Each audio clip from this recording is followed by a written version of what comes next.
chrétien, l'expression foi est beaucoup employée. Quand on vient à l'église, on dit que j'ai la foi. Et elle est souvent utilisée comme notre unité, je peux compter comme notre unité d'attachement à notre Seigneur Jésus-Christ, qui est notre Créateur. Pourtant, dans notre manière de vivre, notre manière de le faire, à chaque instant, on se dit que nous avons la foi. Et nous utilisons cette expression chaque jour de notre vie, dans notre marche chrétienne. J'ai dit, j'ai la foi. Souvent, on a vu dit que c'est la foi qui déplace quoi? Les montagnes. J'ai la foi.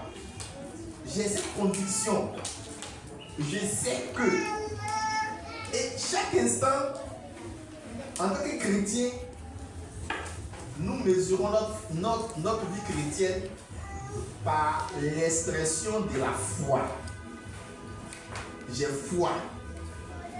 On dit toujours, je crois que. J'ai cette conviction que. Je sais que.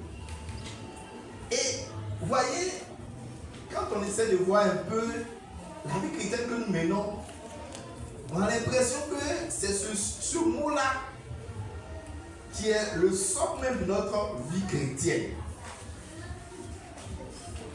On a l'impression que c'est ce mot-là que nous utilisons le plus pour mesurer notre degré peut-être d'amour, d'attachement, notre degré de reconnaissance à ce véritable Dieu là.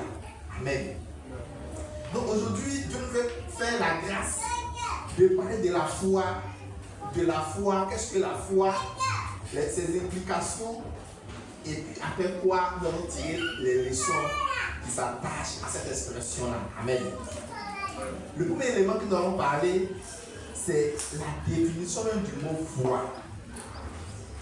Vous voyez, bizarrement, je me dis que c'est le mot, le seul mot que la Bible même a défini dans la Bible.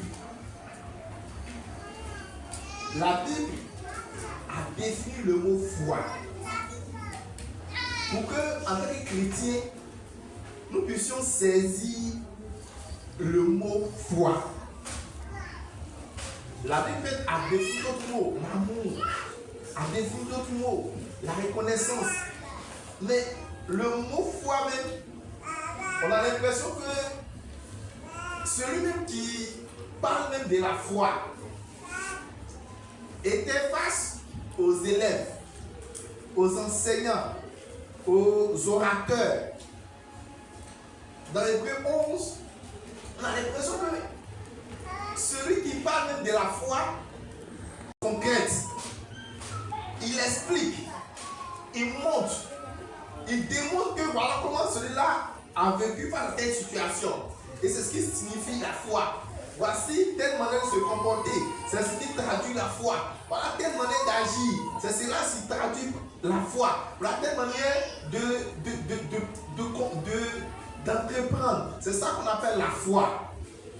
Et je me dis que celui qui a eu, et parce que c'est la foi de Paul, n'est-ce pas, qui a parlé de la foi, mais celui qui était devant des auditeurs, était devant des personnes qui étaient en train de l'écouter, et il a pris la peine de définir la foi et d'aller même puiser dans l'ancien temps, aller puiser dans l'expérience des anciens, aller puiser dans la vie des anciens chrétiens pour leur montrer comment ces personnes-là ont vécu leur foi, ont vécu des expériences avec Dieu, ont vécu ils ont vécu des choses capables qui définissent la foi pour ces personnes-là. Amen. Pour définir la foi, je suis allé dans le dictionnaire.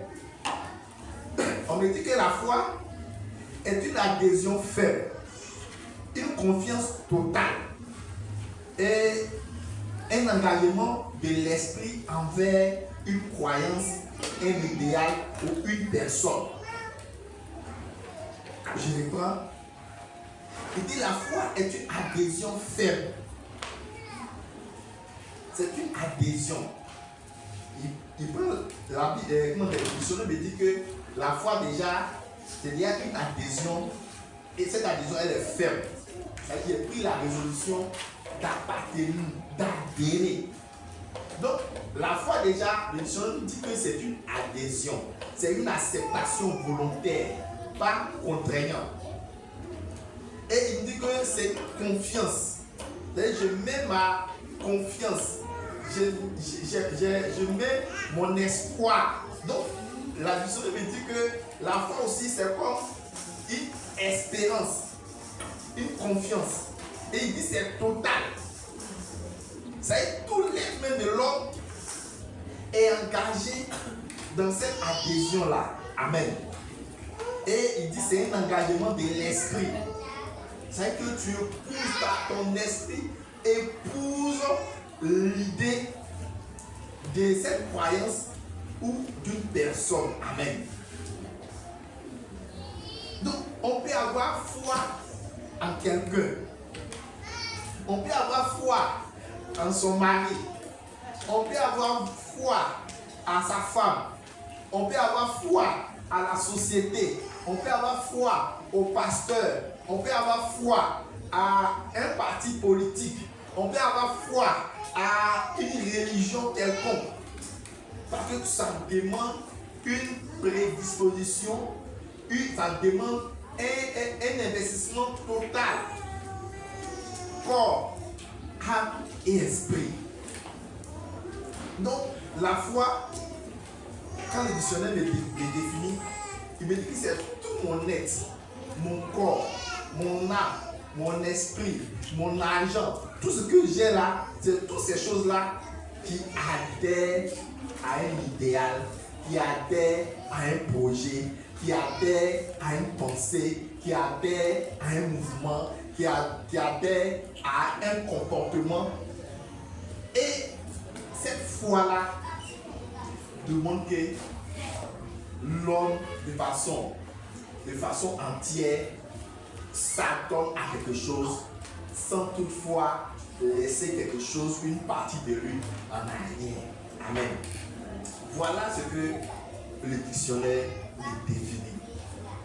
Mais la Bible aussi va définir cette expression-là encore.